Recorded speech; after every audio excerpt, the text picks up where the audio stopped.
तो आज हम इस वीडियो में बात करेंगे कक्षा 10वीं का जो है कि विज्ञान।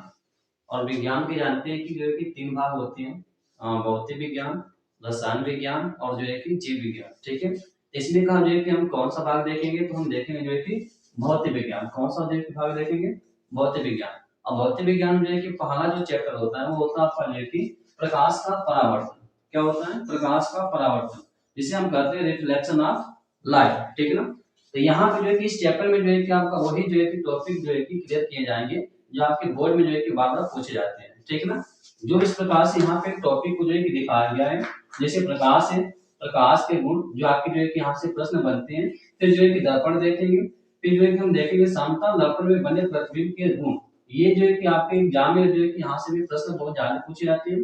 फिर देखेंगे प्रकाश का परावर्तन। अब प्रकाश का जो परावर्तन होता है यहाँ से भी आपके जो है कि प्रश्न पूछे जाते हैं। ठीक है। फिर देखेंगे जो है कि प्रकाश का जो है कि परावर्तन के नियम, जो कि ये भी जो है कि आपका बहुत इंपोर्टेंट है। तो हम देखेंगे जो है कि गोलीय दर्पण द्वारा जो है कि प्रतिबिंब का बनना। अब गोलीय दर्पण जो होता है दो प्रकार का होता है, एक होता है जो कि अवतल दर्पण, एक होता है जो कि उत्तल दर्पण। ठीक है। तो अवतल दर्पण द्वारा जो है कि प्रतिबिंब का बनना हम देखेंगे, जिसमें 6 स्थितियां होती हैं और यही जो है कि आपके प्रश्न में जो है कि ज्यादातर बनती है। ठीक है।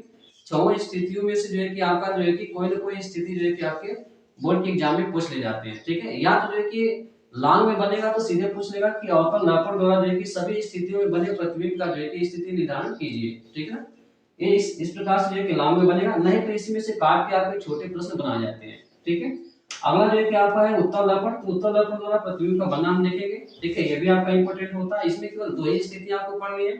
फिर जो है कि हम बात करेंगे अवतल दर्पण और उत्तल दर्पण के उपयोग। अवतल दर्पण जो है कि उत्तल दर्पण के उपयोग। अब जैसे जो है कि टॉपिक आपके जो क्लियर हो जाएंगे तो इसके बाद जो है कि आपको जो है कि एक वीडियो और बनेगा जिसमें जो है कि न्यूमेरिकल कराए जाएंगे।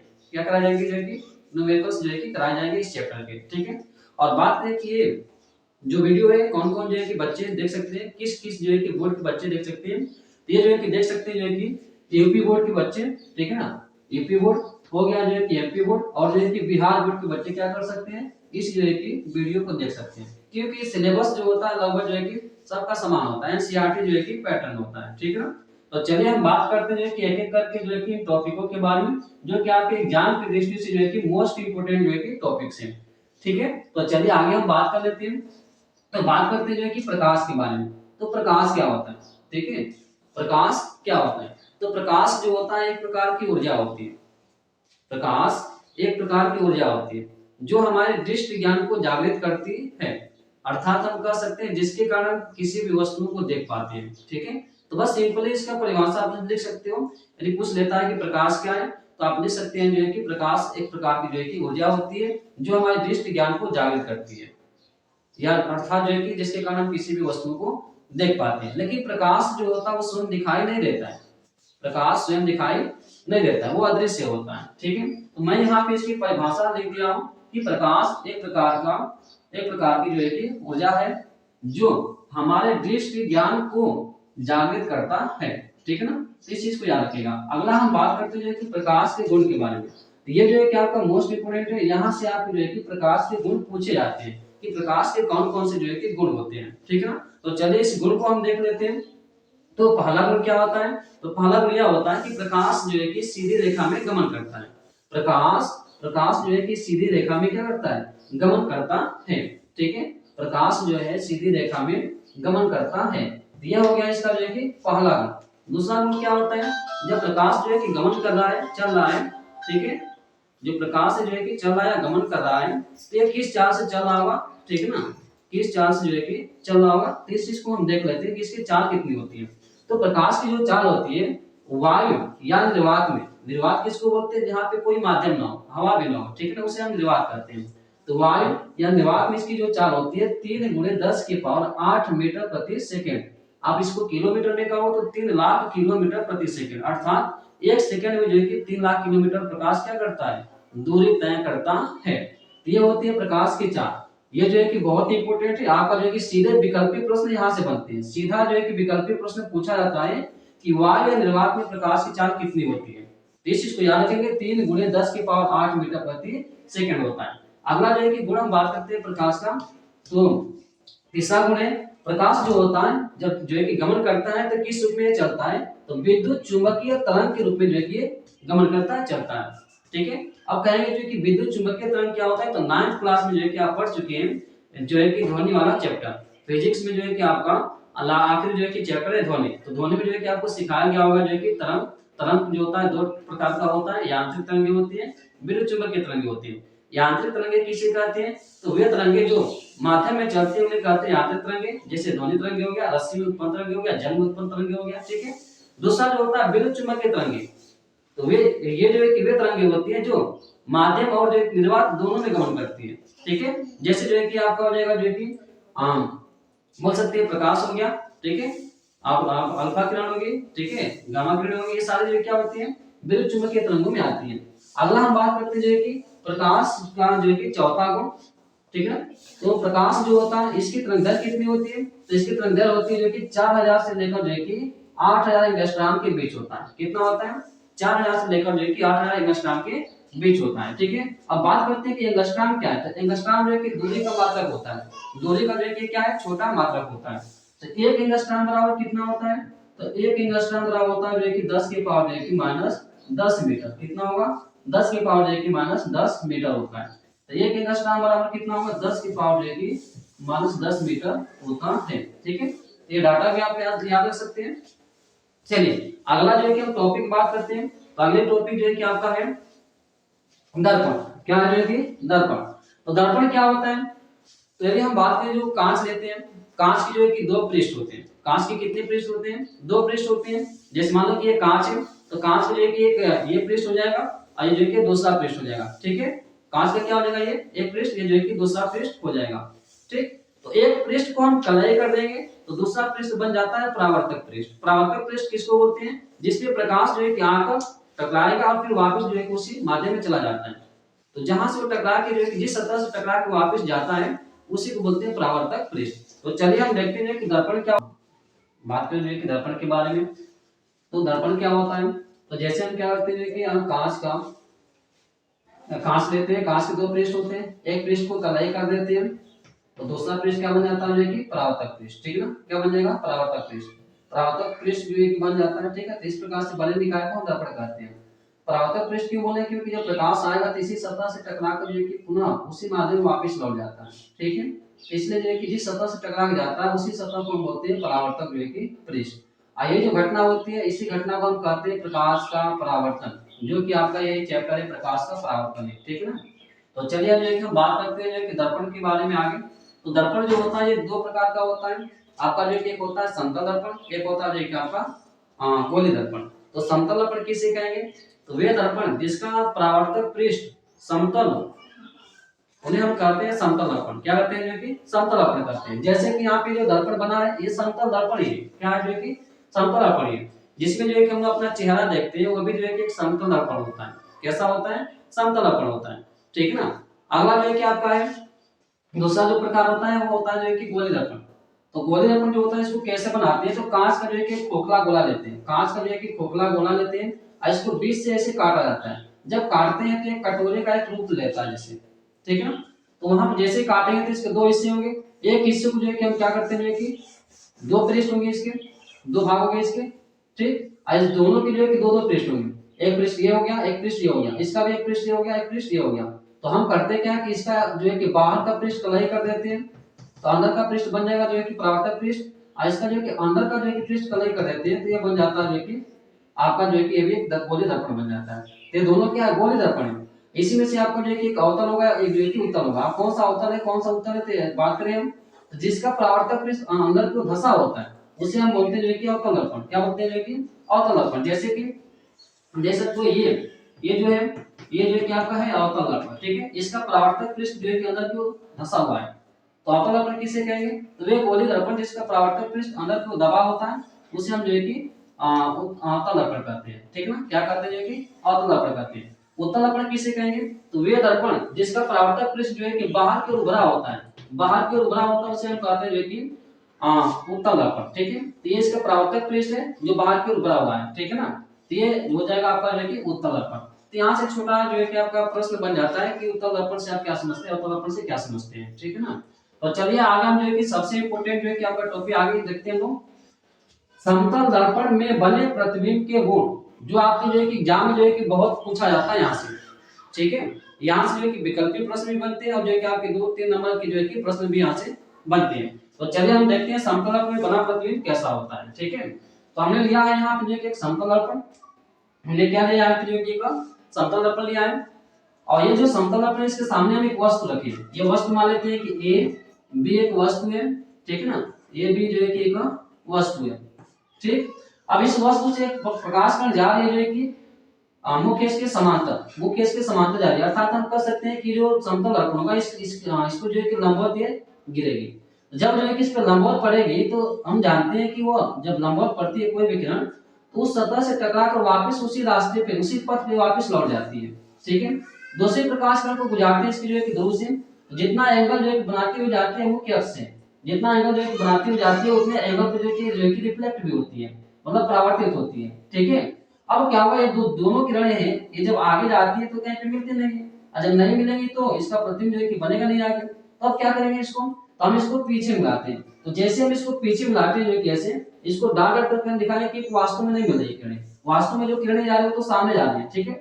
इसलिए जो है कि हम इसको पीछे मिलाएंगे, और जब पीछे मिलाते हैं तो जहां पे किरणें जो है कि एक दूसरे से मिलती हैं या एक दूसरे को प्रतिच्छेदित करती हैं वहीं पे इसका प्रतिबिंब बनता है। तो यहाँ पे जो किरणें वास्तव में नहीं मिल रही है, ठीक है, वास्तव में जो है कि नहीं मिल रही है, इसी कारण से इसका जो प्रतिबिंब बनेगा वो वास्तविक नहीं होगा, ठीक है।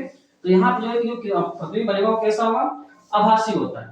जब किरणें वास्तव में नहीं मिलती है तो जो प्रतिबिंब बनता है उसे हम कहते हैं कि आभासी प्रतिबिंब। तो यहाँ पे जो प्रतिबिंब बना ये कैसा होगा, आभासी होगा। और कैसा दिख रहा है, इसका सर यहाँ पे जो है कि ऊपर है, इसका जो सर है ये किधर दिख रहा है आपको, जो है कि ऊपर दिख रहा है। यहाँ पर भी इसका सर जो है कि ऊपर दिख रहा है, ठीक है। जो एरो है जो तीर का निशान है वो ऊपर है, यहाँ पर भी तीर का निशान किधर है, ऊपर है। हम कह सकते हैं कि यह प्रतिबिंब कैसा बना है, सीधा बना है। और जो है कि देखिए इसकी जो लंबाई है, ठीक है, वो जो है कि जो प्रतिबिंब बना है उसकी लंबाई वस्तु की लंबाई के बराबर ही है। तो हम कह सकते हैं कि वस्तु के बराबर बनता है। तो समतल दर्पण में जो है कि बना प्रतिबिंब कैसा होता है, आभासी, सीधा और वस्तु के जो है कि बराबर होता है, ठीक है ना। तो चलिए, तो हमने डायग्राम यहाँ पे जो है कि किरण आरेख हमने देख लिया। अब किरण आरेख देखने के बाद जो हम इसके गुण जो है कि एक एक करके देखते हैं, ठीक है ना। तो पहला गुण जो है कि मैंने क्या लिखा है इसमें, तो पहला गुण लिखा है जो है कि इसमें आपको, आप चाहो तो जो है कि इसको नोट्स बना सकते हो अच्छे से। तो यहाँ पे जो है कि लिखे जो है कि समतल दर्पण में बना प्रतिबिंब आभासी, सीधा व वस्तु के बराबर बनता है, ठीक है। ये हो गया इसका पहला गुण। अब दूसरा गुण क्या लिखे हैं कि वस्तु दर्पण से जितने दूरी पर जो है कि स्थित होता है उतने ही दूरी पर उसका प्रतिबिंब दर्पण के जो है कि पीछे बनता है। इसका मतलब क्या है, जैसे देखिए ये जो दर्पण है इसके सामने वस्तु रखी गई है, तो जितने दूरी पे हम इसको रखें, मान लीजिए कि हमने क्या किया, x दूरी पे रखा है इसको, ठीक है ना, x दूरी पे जो है कि हमने इसको क्या किया है, रखा है। तो इसका जो प्रतिबिंब बनेगा दर्पण के पीछे बनेगा उतने ही दूरी पे। तो ये भी जो है कि कितनी दूरी पे होगा, x दूरी पे। अर्थात कहने मतलब जैसे मान लो कि इसको हमने 10 मीटर पे रखा, तो ये भी जो है कि कितने जो है कि मीटर पे बनेगा, 10 मीटर पे, ठीक है। तो पूछा जाता है कैसे प्रश्न, तो पूछा जाता है ऐसे, हाँ, यदि कोई वस्तु दर्पण से 10 मीटर की दूरी पर स्थित है तो उसका जो है कि प्रतिबिंब से दूरी कितनी होगी। दर्पण से जो है कि वस्तु जो है कि 10 मीटर की दूरी पर रखी गई है, तो बताइए कि प्रतिबिंब से उसकी दूरी कितनी होगी। तो यहाँ पे जो है कि आपका क्या हो जाएगा, तो 10 तो ये हो जाएगा और 10 जो है कि इधर हो जाएगा, ठीक है ना। तो 10 से इसको और 10 जोड़ेंगे तो कितना हो जाएगा टोटल जो है कि 20 जो है कि मीटर। तो जो इसका प्रतिबिंब वस्तु की जो दूरी होगी प्रतिबिंब से, ये कहां से पूछा है, प्रतिबिंब से जो है कि इस वस्तु की दूरी पूछा है, तो कितना हो जाएगा, 20 मीटर हो जाएगा। एग्जाम में जो है कि आपको जो है कि गुमराह करने के लिए ऐसे प्रश्न बनाते हैं, ठीक है। आप सोचोगे जो है कि 10 सेंटीमीटर पे आपसे जो है कि आप सोचोगे कि दर्पण से पूछा है, तो दर्पण से नहीं, आपसे क्या पूछा है, प्रतिबिंब से पूछा है इस वस्तु की दूरी। यहाँ पे दिया है कि दर्पण से जो है कि 10 सेंटीमीटर 10 मीटर की दूरी पे है, तो आपसे पूछ दिया है कि प्रतिबिंब से बताइए कितनी दूरी पे होगा, तो वह होगा जो है कि 20 मीटर की दूरी पे होगा, ठीक है। तो चलिए अगला गुण बात करते हैं हम लोग। किसी व्यक्ति को अपना जो है कि पूर्ण प्रतिबिंब देखने के लिए, मतलब पूरा जो है कि प्रतिबिंब देखने के लिए समतल दर्पण की न्यूनतम ऊंचाई, न्यूनतम जो है कि ऊंचाई व्यक्ति की लंबाई की आधी होनी चाहिए। कितनी होनी चाहिए, आधी होनी चाहिए। मतलब व्यक्ति की जो है कि ऊंचाई मान लेते हैं h है, तो जो है कि दर्पण की न्यूनतम ऊंचाई कितनी होनी चाहिए, h/2, मतलब उसकी आधी होनी चाहिए। अर्थात कहने मतलब कोई व्यक्ति मान लो, कहने मतलब यह है यदि कोई व्यक्ति ठीक है। यदि जो है कि कोई व्यक्ति जो है कि 6 फुट का है, मान लो कि यदि कोई व्यक्ति जो है कि 6 फुट का है, ठीक ना, ये मान लेते हैं जो है कि 6 फुट का है, ठीक।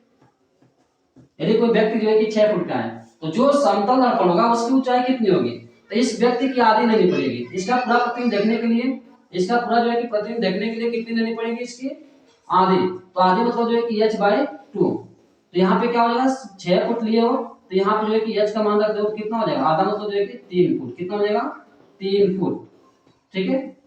तो आप समझ सकते हो कि किसी भी जो है कि व्यक्ति को अपना पूर्ण प्रतिबिंब देखना है तो समतल दर्पण की न्यूनतम ऊंचाई कितनी होनी चाहिए, तो उस व्यक्ति की जो है कि लंबाई की आधी होनी चाहिए, ठीक है ना। यदि कोई व्यक्ति 6 फुट का है तो जो है कि समतल दर्पण की न्यूनतम ऊंचाई होगी आपका जो है कि 3 फुट, उसका आधा कर लेंगे, ठीक है। यदि कोई व्यक्ति जो है कि 5 फुट का है तो उसका जो है कि आधा कर लेंगे, कितना हो जाएगा, 2.5 फुट हो जाएगा समतल दर्पण की न्यूनतम ऊंचाई। अब हम अगले टॉपिक के बारे में बात करते हैं, प्रकाश का परावर्तन, ठीक। उसके बाद देखेंगे जो है कि प्रकाश के परावर्तन के नियम।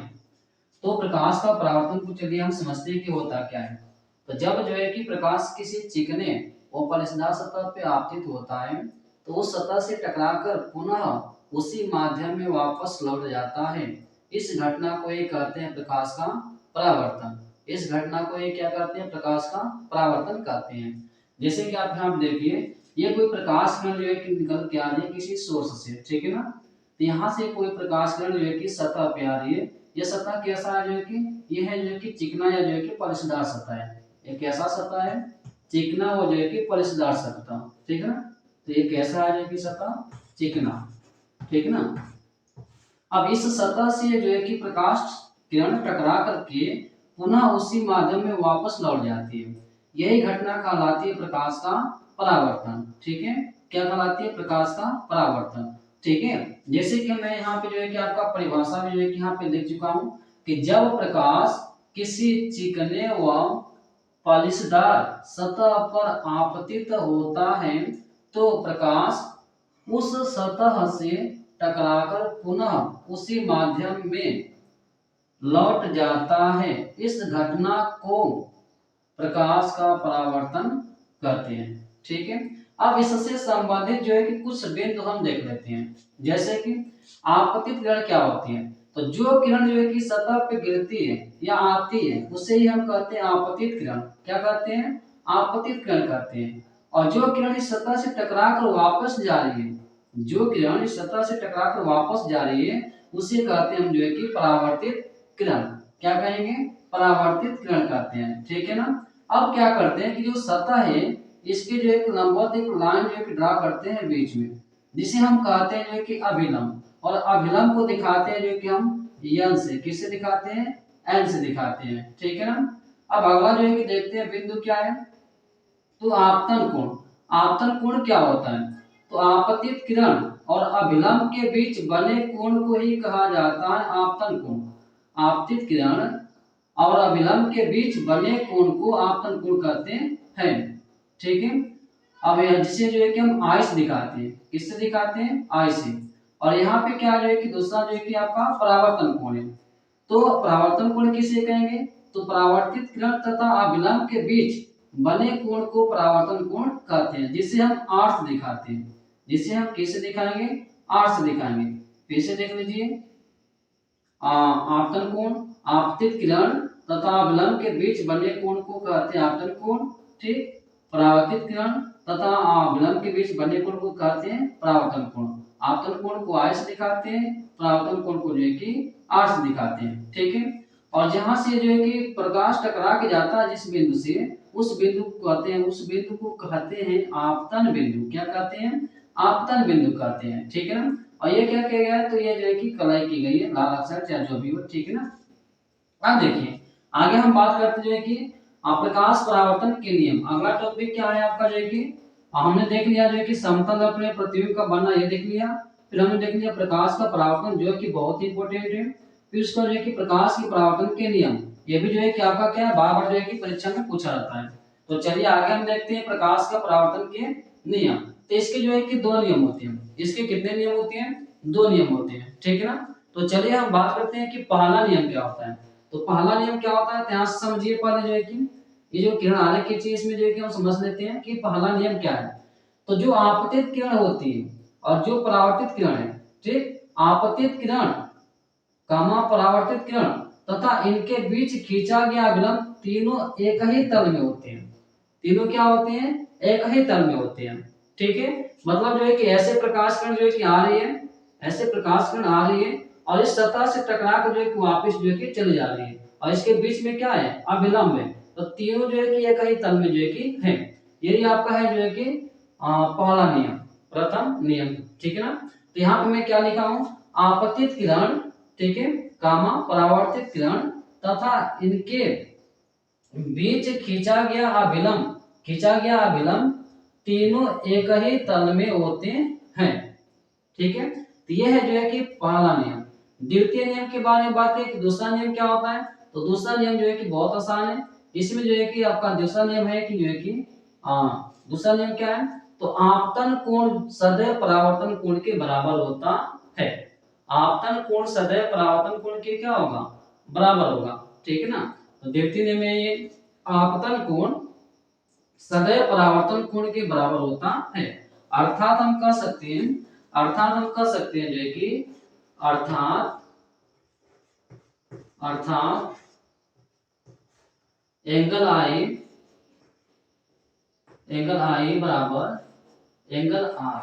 ठीक है ना, एंगल आई बराबर जो है कि एंगल आर। ये जो है कि क्या है, पहला द्वितीय नियम है। ठीक है ना।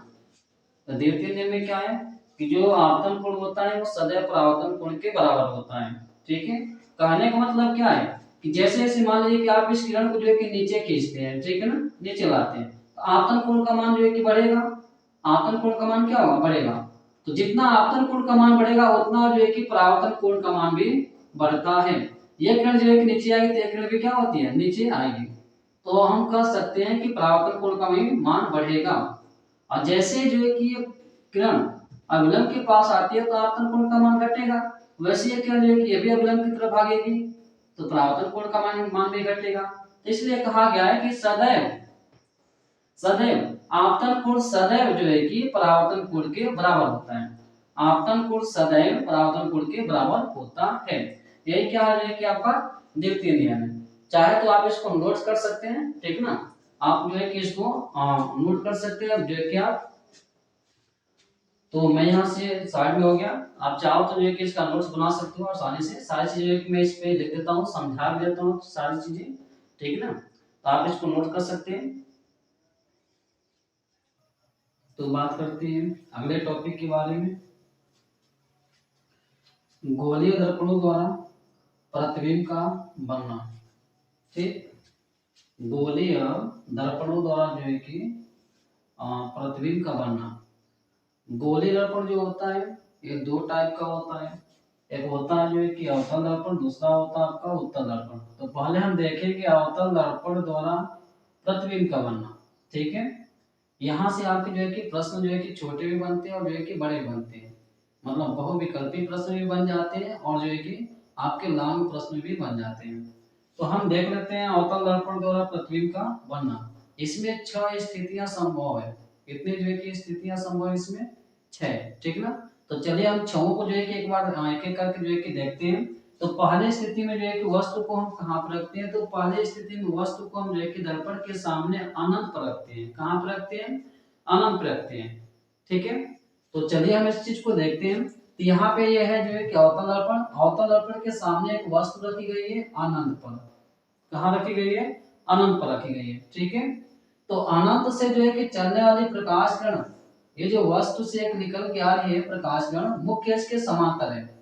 तो जब कोई जो है कि आप नियम पढ़े होंगे, ठीक ना, तो हम बात करें कि जब कोई प्रकाश किरण जो है कि मुख्य इसके समांतर होती है तो दर्पण से टकराने के बाद वो मुख्य फोकस से होकर जाती है। ये लाइन जो होती है यही मुख्य अक्ष होती है। ये मुख्य इसके समांतर किरण आ रही है तो टकराने के बाद मुख्य फोकस से होकर जाती है। ठीक, यहाँ से भी जो है कि जो किरण आ रही है मुख्य इसके समांतर है, टकराने के बाद जो है कि किससे होकर जाएगी, फोकस से। मतलब कि दोनों किरणें कहाँ पे एक दूसरे को काटेंगी या प्रतिच्छेदित करेंगी, ये जो है कि फोकस पे जो है कि प्रतिच्छेदित करती है। कहाँ पर? फोकस पर। ठीक, तो इसका जो प्रतिबिंब बनेगा वो फोकस पर ही बनेगा। कहाँ बनेगा? फोकस पर ही बनेगा। और कैसा बनेगा? तो ये वास्तव में किरणें मिल रही है तो यहाँ पे प्रतिबिंब बनता है वास्तविक। वास्तव में किरणें जो है कि एक दूसरे को काट रही है तो प्रतिबिंब बनेगा जो है कि वास्तविक। ठीक है, तो यहाँ पे देखिए वास्तविक प्रतिबिंब बनता है और कैसा बनता है? उल्टा बनता है। और जो है कि वस्तु से बहुत छोटा बनता है, वस्तु से अत्यंत छोटा बनता है। ठीक, तो यह है जो है कि पहली स्थिति। अब हम बात करते हैं सेकंड स्थिति में वस्तु को कहाँ पर रखेंगे। तो देखिए इधर जो है कि ये अनंत हो गया और यहाँ पे है जो है कि ये सी क्या है? वक्रता केंद्र है। ठीक, तो हम रखेंगे जो है कि दूसरी स्थिति में या सेकंड स्थिति में जो है कि वस्तु को अनंत और जो है कि वक्रता केंद्र के बीच में, मतलब वस्तु को हम पास लाते जाएंगे। जैसे जैसे वस्तु को हम पास लाते जाएंगे वैसे वैसे वस्तु का जो प्रतिबिंब होता है वो दर्पण से दूर हटता जाता है। दर्पण से क्या होगा? दूर जो है कि हटता जाएगा। ठीक, तो चलिए सेकंड स्थिति को हम देख लेते हैं।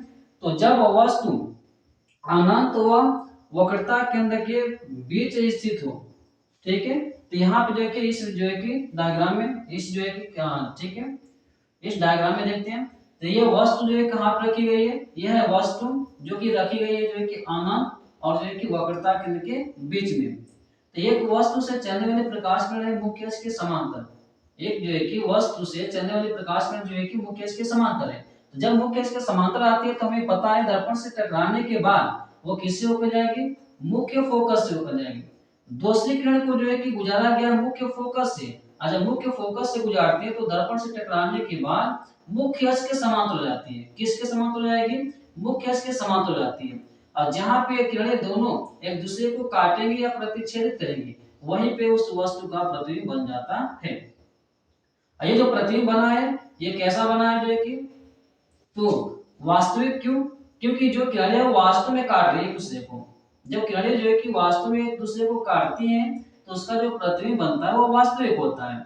और देखिए यहाँ पे इसका जो तीर का निशान है वो ऊपर है और यहाँ पे इसका जो तीर का निशान है वो नीचे है। इसका मतलब है जो है कि ये जो प्रतिबिंब बना है उल्टा है और वस्तु से कैसा जो है कि छोटा है, जैसा कि आप देख सकते हैं। ठीक है, तो यह हो गया आपका जो है कि सेकंड स्थिति। अब चलिए जो है कि हम थर्ड स्थिति में जो है कि वस्तु को कहाँ पे रखेंगे? तो वस्तु को रखेंगे जो है कि अब हम जो है कि वक्रता केंद्र पे, क्योंकि इसको हम दर्पण के क्या करेंगे? पास लाते जाएंगे। दर्पण के जो है कि पास लाते जाएंगे। तो अब वस्तु को हम रखेंगे कहाँ पे? वक्रता केंद्र पे रखेंगे। ठीक है ना, तो चलिए हम जो है कि तीसरा स्थिति देख लेते हैं। तो तीसरी स्थिति में जो है कि वस्तु को हम रखेंगे कहाँ पे?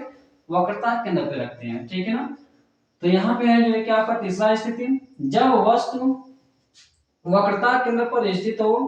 ठीक है, तो जब वस्तु वक्रता केंद्र पर स्थित होगा तो उसका प्रतिबिंब कैसा बनता है?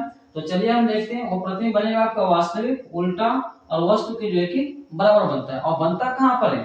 तो बनता है जो है कि आपका वक्रता केंद्र पर ही बनता है।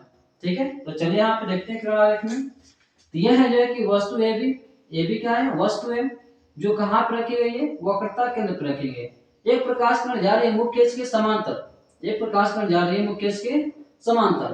ठीक, तो आप जानते हो कि जब मुख्य अक्ष के समांतर जा रही है तो यह मुख्य फोकस से होकर जाती है। दर्पण से टकराने के बाद, परावर्तित होने के बाद मुख्य फोकस से होकर जाती है। दूसरी किरण को गुजारा गया है मुख्य फोकस से। हम जानते हैं कि जब कोई किरण मुख्य फोकस से होकर जाती है तो दर्पण से टकराने के बाद या परावर्तित होने के बाद मुख्य अक्ष के समांतर हो जाती है। और जहां दोनों किरणें एक दूसरे को काटेंगी या प्रतिच्छेदित करती है वहीं पे उसका प्रतिबिंब बनता है।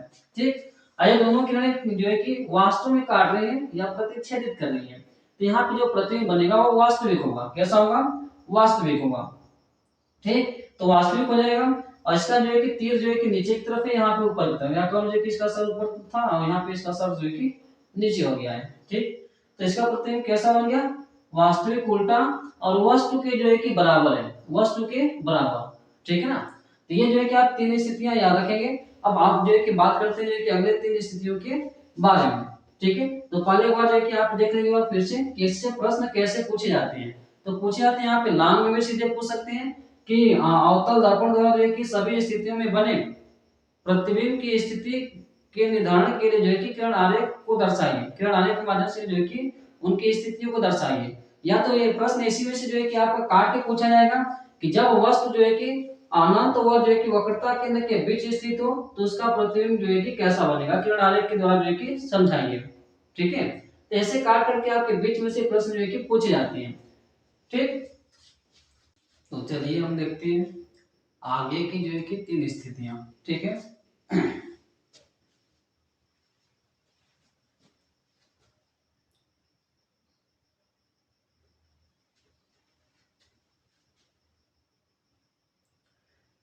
चलिए हम देखते हैं आगे की 3 स्थितियां।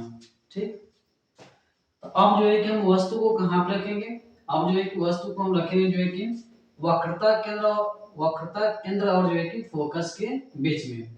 वस्तु को हम कहाँ रखेंगे, वक्रता केंद्र और जो है कि फोकस के बीच में। इसके पहले हमने तीसरी स्थिति में हमने वस्तु को कहाँ पे रखा था, वक्रता केंद्र पे रखा था, और उसका प्रतिबिंब भी जो है कि कहाँ पे बना था, वक्रता केंद्र पे ही बना था। ठीक है, अब जो है कि इसको थोड़ा हम आगे लाएंगे तो कहाँ पे रखेंगे, वक्रता केंद्र और जो है कि फोकस के बीच रखेंगे। वक्रता केंद्र और जो है कि फोकस के बीच रखेंगे। ठीक, तो चलिए हम देखते हैं कि इसका प्रतिबिंब बनता कैसा है। ठीक है, तो पहले हम क्या करेंगे, इस वस्तु से, जो एबी वस्तु है, इस वस्तु से प्रकाश किरण मुख्य इसके समांतर जाती है। दर्पण से टकराने के बाद हम जानते हैं कि ये मुख्य फोकस से होकर जाएगी। दूसरी प्रकाश किरण को जो है कि हमने मुख्य फोकस से गुजारा। ठीक, और दर्पण से टकराने के बाद मुख्य इसके समांतर हो जाती है। तो जहां पे दोनों एक दूसरे को काटेगी वहीं पे उनका प्रतिबिंब बनता है। जहां पे किरणें एक दूसरे को प्रतिच्छेदित करेगी, ठीक, उस वस्तु का प्रतिबिंब जो है कि वहीं पे बनेगा। तो ये जो है कि उसका प्रतिबिंब बना है, और ये जो प्रतिबिंब है वो वस्तु जो है कि देखते हैं कैसा बनता है। तो ये किरणें वास्तव में काटती हैं, तो ये जो प्रतिबिंब बनेगा वास्तविक होगा। और यहाँ पे जो तीर का निशान है ऊपर है, यहाँ पे जो तीर का निशान है वो नीचे है, तो हम कह सकते हैं जो है कि वह उल्टा बनेगा। और जो है कि वस्तु से ये बड़ा है, जैसा कि आप देख सकते हैं वस्तु से जो है कि बड़ा बना है। तो हम कह सकते हैं कि जो प्रतिबिंब है वास्तविक उल्टा और वस्तु से जो है कि बड़ा बना है। और कहाँ पे बना है, तो इधर है वक्रता केंद्र और इस साइड होता है अनंत। तो वक्रता केंद्र और अनंत के बीच बनता है। ठीक है, जब हम वस्तु को जो है कि वक्रता केंद्र और फोकस के बीच रखते हैं तो उसका जो प्रतिबिंब होता है वह वास्तविक उल्टा और वस्तु से बड़ा बनता है। और कहाँ बनता है, तो वक्रता केंद्र और जो है कि अनंत के बीच बनता है। ठीक, तो ये है आपका जो है कि तीसरी स्थिति। कौन सी स्थिति है, जो है कि तीसरी स्थिति है। ठीक है, चलिए हम बात करते हैं जो है कि अगली स्थिति के बारे में। तो अगली स्थिति है आपका जो है कि जब आप क्या करेंगे, हम इसमें अब वस्तु को जो है कि हम आगे रखेंगे और आगे जो है कि बढ़ाएंगे तो ये कहाँ पे जाएगा, फोकस पे, मुख्य फोकस पे। तो चौथी स्थिति में, पांचवी स्थिति में वस्तु को जो है कि हम कहाँ पे रखते हैं, तो मुख्य फोकस पे रखेंगे। वस्तु को कहाँ पे रखेंगे, मुख्य फोकस पे रखेंगे। तो वही लिखें, जब वस्तु मुख्य फोकस पर स्थित हो, कहाँ पे स्थित हो, मुख्य फोकस पर स्थित हो, तब वस्तु का जो है कि बना प्रतिबिंब कैसा होगा। ठीक है ना, तो चलिए हम देखते हैं वस्तु को हमने कहाँ पे रखा है, मुख्य फोकस पे। एक प्रकाश किरण जाएगी जो है कि मुख्य इसके समांतर, और जब मुख्य इसके समांतर जाती है तो हमें पता है ये मुख्य फोकस से होकर जाती है। दर्पण से टकराने के बाद मुख्य फोकस से होकर जाती है। ठीक, दूसरी किरण जो है कि हमने कहां से गुजारा, वक्रता केंद्र से गुजारा। जब वक्रता केंद्र से गुजारते हैं तो ये जो दोनों किरणें होती हैं, ये जो है कि आगे जाके कहां पे मिलेगी, अनंत पे। ये जो दोनों किरणें होगी आगे चल करके जो है कि अनंत पर मिलती है। तो इसका जो प्रतिबिंब बनेगा वो कहां पे बनेगा, अनंत पर बनता है। ठीक, और ये कैसा बनता है, तो वही वास्तविक उल्टा और वस्तु से जो है कि बहुत बड़ा बनता है। वस्तु से कैसा बनेगा, वस्तु से जो है कि बहुत जो है कि बड़ा बनेगा। ठीक है ना, तो याद रखिएगा कि जब जो है कि हम वस्तु को मुख्य फोकस पे रखते हैं तो उसका जो प्रतिबिंब होता है वो अनंत पर बनता है। और कैसा बनता है, वास्तविक उल्टा और वस्तु से जो है कि काफी बड़ा या कहो जो है कि बहुत बड़ा बनता है। ठीक है, तो चलिए हम जो है कि आगे बात करते हैं अगली स्थिति के बारे में। तो अब वस्तु को हम कहाँ पे रखेंगे, अब वस्तु को जो है कि हम थोड़ा सा और आगे लाते हैं। तो इधर आ जाता है ध्रुव, ये आता है जो है कि मुख्य फोकस। तो ध्रुव और जो है कि मुख्य फोकस के बीच रखेंगे। ठीक है, तो चलिए हम देखते हैं कि छठवीं स्थिति में तो वस्तु को हमने कहाँ पे रखा है, तो यह है जो है कि छठवीं स्थिति। वस्तु को हमने कहाँ पे रखा है, जो है कि फोकस और जो है कि ध्रुव के बीच में। ठीक है ना, फोकस और जो है कि ध्रुव के बीच में। तो यहाँ पे देखिए यह है फोकस और ये क्या जो है कि ध्रुव है, इसके बीच में क्या रखा गया, जो है कि एक वस्तु रखी गई है। तो एक प्रकाश किरण जो है कि इस वस्तु से निकलेगी मुख्य इसके समांतर, तो ये फोकस से होकर जाती है। दूसरी प्रकाश किरण को हमने वक्रता किरण से गुजारा, तो ये जो दोनों किरणें होती है जब आगे बढ़ेंगी तो ये दोनों किरणें जो है कि आगे चल के कहीं नहीं मिलती हैं। ये दोनों किरणें आगे चल के जो है कि कहीं नहीं मिलती हैं, मतलब एक दूसरे को प्रतिच्छेदित नहीं करेंगी, क्योंकि ये जो होती है इनका मुंह जो है कि ऐसे खुला हुआ है, तो जैसे जैसे आगे बढ़ेंगे ऐसे ऐसे इनके बीच की दूरियां क्या होती है, बढ़ती जाती है। ठीक है, तो यहाँ पे जो है कि हम कर सकते हैं, ये जो किरणें होती हैं ये आगे चल के जो है कि कहीं मिलती नहीं है, तो हम क्या करेंगे, तो जो किरणें इधर आगे की तरफ जा रही है उसी को हम पीछे मिलाते हैं, तो डॉट डॉट करके हम इसको क्या करते हैं, पीछे मिलाते हैं। तो हम कल्पना करेंगे कि यह जो किरणें होती है इस पॉइंट पे आके जो है कि पीछे मिलती है, तो जहां पे जो है कि मिलती हुई प्रतीत होगी वही पे इसका क्या होगा, प्रतिबिंब बनेगा। आइए जो है कि वास्तव में किरणें नहीं मिल रही है, किरणें तो जा रही है सामने की ओर, किरणें क्या हो रही है, आगे की तरफ बढ़ रही है, जा रही है, लेकिन हमने हमने जो है उस किरणों को जो है कि पीछे पीछे मिलाया, तो हमको ऐसा प्रतीत होगा कि जो किरणें आ रही है वो इस पॉइंट से निकल के आ रही है। ठीक है, तो ये जो किरणें है वास्तव में यहाँ पे नहीं मिल रही है। ठीक है ना, तो यहाँ पे जो प्रतिबिंब बनेगा वो आभासी होगा, वास्तविक नहीं होगा। तो यहाँ पे जो प्रतिबिंब बना है वो आभासी है। और देखा जाए तो इसका जो तीर है ऊपर की तरफ, यहाँ पर भी इसका तीर ऊपर की तरफ है, इसका मतलब कि जो प्रतिबिंब बना वो सीधा है, और वस्तु से जो है कि कैसा है, तो आप देख सकते हो, तो वस्तु से जो है कि ये बड़ा है। तो जब हम वस्तु को फोकस और जो है कि ध्रुव के बीच में रखते हैं तो उसका जो प्रतिबिंब होता है आभासी, सीधा और वस्तु से बड़ा बनता है। और कहाँ पे बनता है, तो दर्पण के पीछे बनता है। कहाँ बनता है, दर्पण के पीछे। तो यही जो है कि आखिरी स्थिति है जहां पे जो है कि यहाँ पे चेंज हो जाता है, ये जो प्रकृति होती है इसकी आभासी हो जाती है। ठीक है, प्रकृति कैसे हो जाती है, आभासी हो जाती है। ठीक है, लेकिन हमने पांचवी स्थिति तक क्या देखा, तो पांचवी स्थिति तक जो है कि दो चीजें कॉमन थी। क्या कॉमन थी, कि वास्तविक और उल्टा, वास्तविक और उल्टा। पहले में भी हमने देखा कि वास्तविक उल्टा बनता है, दूसरी स्थिति में हमने देखा कि वास्तविक उल्टा उल्टा बनता है, तीसरी स्थिति में देखा जो है कि वास्तविक और उल्टा बनता है, चौथे में भी हमने देखा जो है कि वास्तविक और उल्टा बनता है, पांचवें में भी जो है कि हमने देखा कि वास्तविक और जो है कैसा बनता है, उल्टा। लेकिन छठवीं स्थिति में जो है कि क्या हो जाता है, चेंज हो जाता है। छठवीं स्थिति में जो है कि आभासी और जो है कि सीधा प्रतिबिंब प्राप्त होता है। ठीक है, और वस्तु से बड़ा होता है। ठीक, तो याद रखिएगा, तो इसमें जो है कि पांचवी स्थिति तक दो चीजें कॉमन है, वास्तविक और उल्टा। छठवीं में जो है कि चेंज हो जाता है, आपका जो हो जाता है जो कि आभासी और सीधा। ठीक है, और जो स्थिति होती है, पोजीशन जो होता है वो तो वस्तु के हिसाब से चेंज होता रहता है। ठीक है ना, और जो उसका आकार होता है। ठीक, तो चलिए हम इसको क्या करते हैं, एक बार जो है कि अच्छे से फिर से जो है कि हम एक जो है कि एक तरीके से इसको अच्छे से और समझ लेते हैं। ये तो आप पेपर में जो है कि इस तरीके से आप लिखोगे।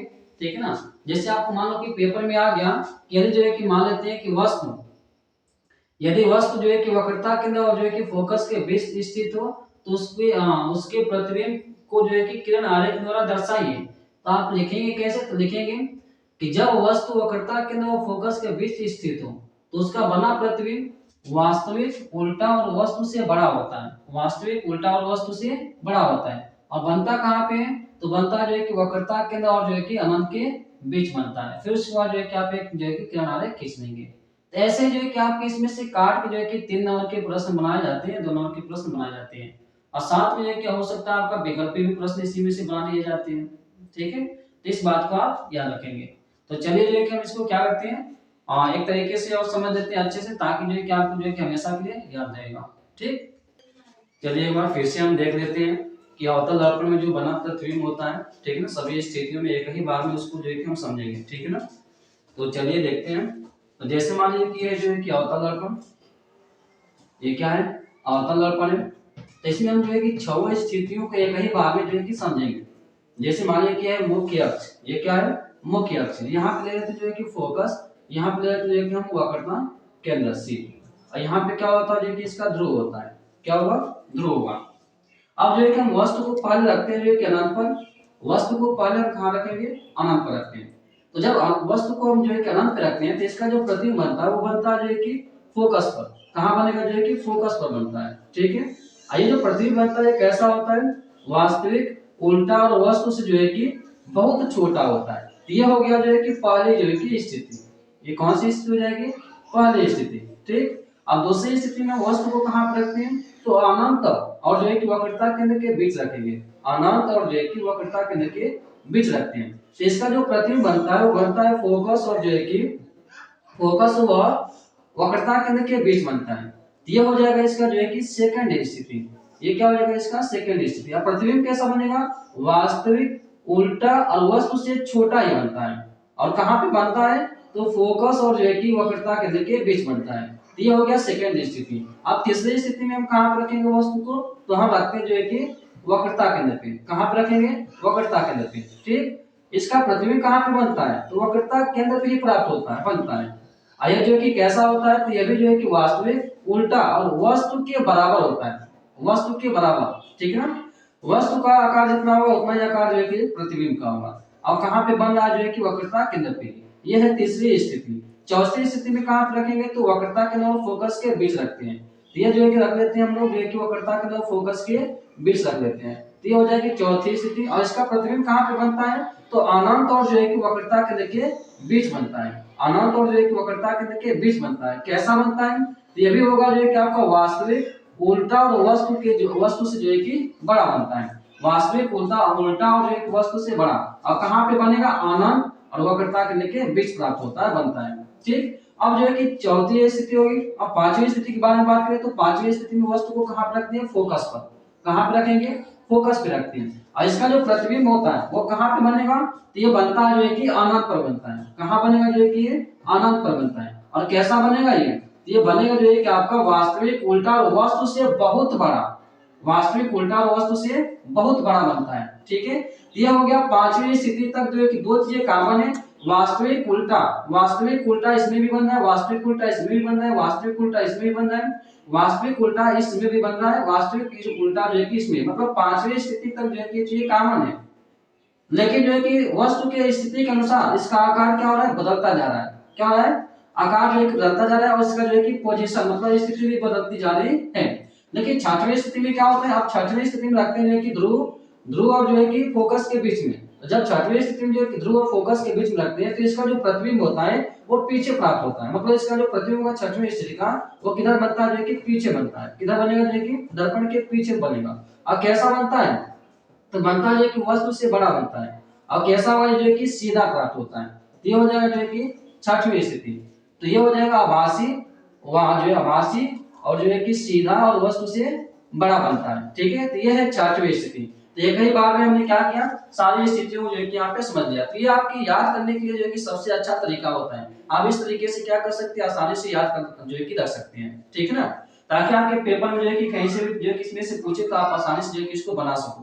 किरण किरण आलेख के माध्यम से जो है कि एक एक करके हमने इस चीज को समझ लिया है। ठीक, चलिए अब आगे बात करते हैं जो है कि उत्तल दर्पण द्वारा प्रतिबिंब का बनना। ठीक है, तो आपका जो है कि यहाँ तक हो गया है। अब हम बात करेंगे उत्तल दर्पण द्वारा प्रतिबिंब का जो है कि बनना। ठीक, तो उत्तल दर्पण द्वारा प्रतिबिंब का बनना जो है कि हम देख लेते हैं। तो इसमें केवल जो है कि दो स्थितियां होती हैं। इसमें कितनी स्थितियां संभव होती है, केवल दो स्थितियां संभव होती है। ठीक है, तो पहली स्थिति में हम वस्तु को कहां पर रखते हैं, तो पहली स्थिति में वस्तु को रखते हैं जो है कि हम अनंत पर रखेंगे। कहां पर रखेंगे, जो है कि पहली स्थिति में वस्तु को, तो पहले स्थिति में वस्तु को हम जो है कि अनंत पर रखते हैं। तो जब वस्तु अनंत पे होती है तो इसका प्रतिबिंब जो है कि कहां पे बनता है और कैसा बनता है, इस चीज को हम देखते हैं किरण आरेख के माध्यम से। तो यहाँ पे वस्तु रखी गई है अनंत पर, ये भी क्या है, वस्तु है जो है कि अनंत पर। वस्तु से चलने वाले एक प्रकाश किरण जो है कि मुख्य अक्ष के समांतर, यहाँ पे भी जो है कि प्रकाश किरण मुख्य अक्ष के समांतर। हम जानते हैं कि जब मुख्य अक्ष के समांतर होती है तो वो फोकस से होकर जाती है, लेकिन इसमें तो फोकस तो दर्पण के पीछे होता है। ठीक है, तो ये जो है कि क्या होगी, जो है कि दर्पण से टकरा के जो है कि इस दिशा में जो है कि चली जाती है। ये भी जो है कि दर्पण से टकरा के इस दिशा में चली जाती है। तो इसको हम जब पीछे मिलाते हैं तो हमको लगता है ये जो किरणें जा रही है इस जो है कि मुख्य फोकस से होकर जा रही है। हमें ऐसा जो है कि प्रतीत होगा कि जो किरणें जा रही है वो मुख्य फोकस से जो है कि जाती हुई प्रतीत हो रही है। और इस साइड से यदि हम बोलेंगे, यदि इस साइड से बोलते हैं तो हम कहेंगे कि जो किरणें आ रही है मेरे तरफ आ रही है, तो हम कहेंगे कि जो किरणें आ रही है वो जो है कि मुख्य फोकस से आते हुए प्रतीत होती है। तो हम कह सकते हैं कि इसको जब पीछे मिलाते हैं तो जहां पे किरणें जो है कि मिलती है वहीं पे इसका प्रतिबिंब बनेगा। अगर वास्तव में नहीं मिल रही है, जब वास्तव में नहीं मिलती है तो प्रतिबिंब कैसा बनता है, आभासी बनता है। और कैसा बनेगा, जो है कि सीधा होगा और वस्तु से जो है कि क्या होगा, छोटा बनता है। वस्तु से कैसा बनेगा, जो है कि छोटा बनता है। ठीक, तो यह हो गया आपका जो है कि पहली स्थिति। अब सेकंड स्थिति हम देख लेते हैं, वस्तु को कहां पर रखेंगे, तो यह होता है जो है कि इसका ध्रुव और इसके जो है इधर क्या था जो है कि अनंत था, तो ध्रुव और अनंत के बीच में रखेंगे। तो दो सेकंड स्थिति में देखिए कहां पे रखे हमने, सेकंड स्थिति में रखा जो है कि अनंत, ठीक है, वह ध्रुव के बीच, अनंत और जो है कि ध्रुव के बीच जो है कि वस्तु को रखा गया। तो वस्तु से क्या करेंगे, प्रकाश में जाएंगे एक मुख्य इसके समांतर, मुख्य इसके समांतर जाती है। आप जानते हैं जब मुख्य इसके समांतर जाती है तो यहाँ से जो है कि इस दिशा में जो है कि टकरा के वापस चले जाएंगे। अब क्या होगा, ये जो किरणें जाती है हमको लगता है कि इस फोकस से निकल के जा रही है। कहां से निकल के जा रही है, इस जो है कि फोकस जो है कि जो फोकस है, ये जो फोकस होता है इस बिंदु से निकल के जा रही है, ठीक। दूसरी जो किरण होती है उसको हम गुजारते हैं कि वक्रता किरण से, जब वक्रता किरण से हम गुजारते हैं तो वह उसी पथ पे जो है कि वापस लौट जाती है। क्यों, क्योंकि इस पे ये लंबवत गिरती है, इस पृष्ठ पे जो है कि लंबवत होती है, ठीक है। अब इसको हम पीछे बुलाएंगे तो हमको लगेगा कि इस जो है कि वक्रता केंद्र से निकल के ये किरणें आ रही है, टकराने के बाद ये जो जा रही है हमको ऐसा प्रतीत होगा कि वक्रता केंद्र से निकल के आ रही है, और जहां पे दोनों एक दूसरे को प्रतिच्छेदित करेंगे, काटेंगे, वहीं पे इसका प्रतिबिंब बनता है। तो ये प्रतिबिंब कैसा बनता है, तो ये बनता है कि आपका आभासीय सीधा और वस्तु से छोटा। क्यों जो कि आभासीय बना है, क्योंकि वास्तव में किरणें नहीं मिलेंगी, किरणें तो जा रही है आगे की तरफ, ये कभी आगे जो है कि मिलेगी ही नहीं, ठीक है। जैसे जैसे आगे जाएंगे एक दूसरे से दूर होती जाती है, तो ये आगे जो है कि नहीं मिलती है। जब आगे जो है कि नहीं काटेंगे तो इसको हम क्या करते हैं, पीछे मिलाते हैं। तो पीछे जहां पे काटेंगे या प्रतिच्छेदित करेंगे वहीं पे इनका जो है कि प्रतिबिंब बनता है। और कैसा बनेगा, आभासी सीधा, वह वस्तु से जो है कि छोटा ही बनता है। तो इसमें दोनों स्थितियों में, दोनों जो है कि कंडीशन या दोनों स्थितियों में जो है कि प्रतिबिंब कैसा बना है, तो आभासी सीधा और वस्तु से छोटा ही बना है, ठीक है। इसलिए जो है कि हम कह सकते हैं इसका जो प्रयोग करते हैं वाहनों में जो है कि साइड मिरर के रूप में इसका प्रयोग कर लेते हैं, ठीक है। वाहन में जो पश्च दृश्य देखने के लिए, जो पीछे का दृश्य देखने के लिए जो साइड में जो दर्पण लगा होता है वो आपका उत्तल दर्पण ही होता है, ठीक है। तो यहाँ से प्रश्न पूछा जाता है कि वाहनों में पश्च दृश्य देखने के लिए, वाहनों में पश्च दृश्य देखने के लिए हम जो है कि उत्तल दर्पण का प्रयोग क्यों करते हैं, इसका कारण बताइए। तो ये सारा ये भी जो है कि हम आगे देखेंगे। तो ऐसा प्रश्न यहाँ से जो है कि पूछा गया 2025 में यूपी बोर्ड में, ठीक है। तो चलिए आगे देखते हैं जो है कि हम अवतल दर्पण के उपयोग। तो अगला टॉपिक आपका क्या जो है कि अवतल दर्पण व उत्तल दर्पण का उपयोग देखेंगे। तो पहले हम देख लेते हैं जो है कि अवतल दर्पण का उपयोग कहाँ पे करते हैं। तो अवतल दर्पण का उपयोग कहाँ करते हैं, वाहनों की हेडलाइट्स में करते हैं। तो वाहनों की हेडलाइट्स में क्यों करते हैं, तो आप देखे होंगे जो वाहन होते हैं, वाहन जो होते हैं ऐसे, इसमें लगा होता है देखिए यहाँ पे बल्ब लगे होते हैं, ठीक है ना, बीच में क्या लगा होता है, इसमें बल्ब लगा होता है ऐसे, ठीक। अब हमको करना क्या है कि जितना जो है कि सारा प्रकाश निकलेगा, इससे जितने सारे जो है कि प्रकाश निकलेगा ये हमको सामने भेजना है, क्योंकि हमको रोड पे जो है कि साफ दिखाई देगा तभी हम अच्छे से चल पाएंगे, ठीक है, चला पाएंगे। तो ये जो प्रकाश किरणें होती है कुछ तो सीधे आएंगे, कुछ प्रकाश किरणें क्या होती है जो है कि आपका विभिन्न दिशाओं में फैल जाएगी। ये जो है कि आपका इधर भी जाएगी, इधर भी जाएगी, इस साइड में जो है कि जाती है, चारों दिशा में से फैलेगी। अब हमको करना क्या है, ये जो सामने किरण जा रही है तो ठीक है, लेकिन जो पीछे किरण जा रही है उसको भी हम सामने ला ले तो हमारे लिए अच्छा ही होगा, हमारे लिए क्या होगा, अच्छा ही होगा, क्योंकि ज्यादा उजाला देगा। तो हम क्या करते हैं, तो यहाँ पे जो है कि हम ये अंदर का जो हिस्सा होता है उसको चिकना बना देते हैं। कैसा बना देते हैं, चिकना बना देते हैं, ताकि जो है कि जितने सारे किरणें जो है कि इससे टकराएगी वो टकराने के बाद जो है कि कहाँ हो जाएगी, एक जगह पे कहीं पे फोकस हो जाती है। तो ये सारे जो किरणें होती है वो सामने चली जाती है, जिस कारण से जो है कि आपका रोड पे क्या होता है, अच्छे से वो दिखाई देता है। इसलिए हम कह सकते हैं कि इसका जो प्रयोग होता है हम वाहनों की हेडलाइट्स में करते हैं। कहाँ पे करते हैं, वाहनों के हेडलाइट्स में करते हैं। ऐसे आपका टॉर्च वगैरह होता है, सर्च लाइट होती है, ठीक ना। तो सर्च लाइट में और टॉर्च में भी जो है कि इसी का हम प्रयोग करते हैं, क्योंकि जो टॉर्च होता है, टॉर्च में भी देखोगे आप तो टॉर्च में भी इसका जो है कि जो टॉर्च होता है ऐसे, तो टॉर्च में भी आप देखोगे तो इसका जो अंदर का हिस्सा होता है, जैसे मान लीजिए यहाँ पे बल्ब लगा हुआ है, ठीक, ये छोटा सा बल्ब है, इस टॉर्च में भी जो हिस्सा होता है ये बल्ब जैसे जो है कि प्रकाश निकलेगा इससे, तो कुछ प्रकाश के लिए कि सामने तो जाएंगे और कुछ प्रकाश के लिए कि ऐसे जो है कि इन दिशा में फैल जाती है। तो हमको भी इन किरणों को सामने ही भेजना है। तो यहाँ पर जो कि हम कैसा बना देंगे इसका आकार, इसका बना लेते हैं देखिए अवतल। कैसा बना देंगे, अवतल। और अंदर का देखना हिस्सा जो है कि चिकना होता है, और जैसे जो है कि सतह से टकराएगी तो कहाँ चली जाती है, ये किरण जो है कि सामने जो है कि फोकस हो जाती है, ठीक है। तो हमें जो है कि अच्छे से क्या होगा, दिखाई देता है। तो ये हो गया जो है कि आपका टॉर्च। तो टॉर्च में भी जो है कि इसका प्रयोग करते हैं। फिर क्या आपका जो है कि दाढ़ी बनाने में, तो दाढ़ी बनाने में क्यों इसका प्रयोग करते हैं, क्योंकि आप पढ़े हो जो है कि अवतल दर्पण में छठवीं स्थिति। तो छठवीं स्थिति का मतलब होता है कि जब हम फोकस से आगे रखेंगे वस्तु को तो उसका जो प्रतिबिंब प्राप्त होता है बड़ा जो बनता है और जो है कि सीधा बनता है, ठीक है, बड़ा और सीधा बनता है। तो जब हम दाढ़ी बनाते हैं तो जो है कि दर्पण को हम पास में रखते हैं, क्या करते हैं, पास में रखते हैं, ताकि जो है कि यह जो है कि हमारा जो चेहरा है वो फोकस से आगे आ जाए। कहाँ पे आ जाए? फोकस से जो है कि आगे आ जाए। जैसे ही फोकस से आगे आएगा तो हमारा जो चेहरे का प्रतिबिंब बनेगा वो बनेगा जो है कि सीधा और जो है कि वस्तु से बड़ा बनता है, ताकि हमें स्पष्ट दिखाई देगा, ताकि जो है कि हमें स्पष्ट क्या हो दिखाई दे।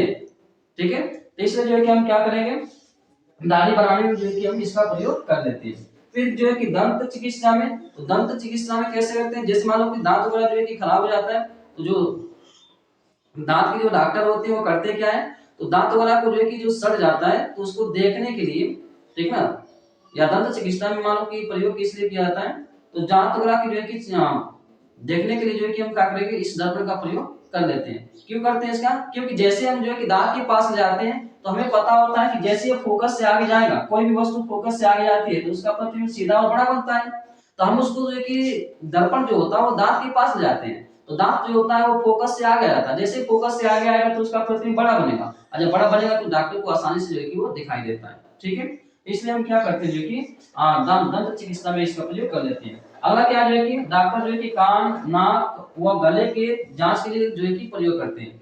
कानों की वजह से कान में कोई समस्या हो जाती है तो डॉक्टर क्या करते हैं, तो जो दर्पण होता है उसको जो है कि देख चेकअप के लिए जो है कि देखने के लिए अवतल दर्पण का प्रयोग कर लेते हैं। क्यों, क्योंकि पास में जब ले जाएंगे तो फोकस से आगे चला जाता है, जो हमारा कान होगा वो फोकस से आगे आ जाएगा। ठीक है, तो उसमें क्या होगा कि उसका जो प्रतिबिंब बनेगा वो आभासी बनेगा और सीधा जो है कि बड़ा बनता है, तो जो बड़ा बनेगा तो साफ साफ दिखाई देगा। ठीक है, इसीलिए जो है कि उसका प्रयोग कान जो है कि और नाक और गले की जांच के लिए जो है कि हम कर लेते हैं अवतल दर्पण का। आगे हम बात करते हैं उत्तल दर्पण के उपयोग। तो उत्तल दर्पण का उपयोग कहाँ पे करते हैं, तो जो है कि वाहनों में साइड मिरर के रूप में, मतलब स्पष्ट दृश्य देखने के लिए, पीछे का दृश्य देखने के लिए वाहनों में जो है कि जो दर्पण लगा होता है वो कौन सा होता है, उत्तल दर्पण होता है। कौन सा होता है, देखिए उत्तल दर्पण होता है। ठीक है, फिर जो है कि हम बात करें स्ट्रीट जो है कि लाइट के परावर्तक के रूप में। स्ट्रीट मतलब जो गली वगैरह में जो है कि जो लाइट लगा होता है रोशनी के लिए, उसके अंदर जो है कि किसका प्रयोग कर लेते हैं, उसके अंदर प्रयोग कर लेते हैं जो है कि उत्तल का, क्योंकि वो ज्यादा एरिया में क्या करेगा, उसको फैला देता है। अवतल जो होता है प्रकाश किरणों को बटोरने का काम करेगा, उत्तल जो होता है प्रकाश किरणों को फैलाने का काम करता है। ठीक है, प्रकाश किरणों को जो है कि फैलाने का काम करता है। तो ये था जो है कि आपका अवतल दर्पण का उपयोग, और जो है कि ये था आपका जो है कि उत्तल दर्पण का उपयोग। चाहो तो आप इसको जो है कि लिख सकते हैं, नोट्स बना सकते हैं, मैं यहाँ से जो है कि थोड़ा साइड होता हूँ। ठीक है।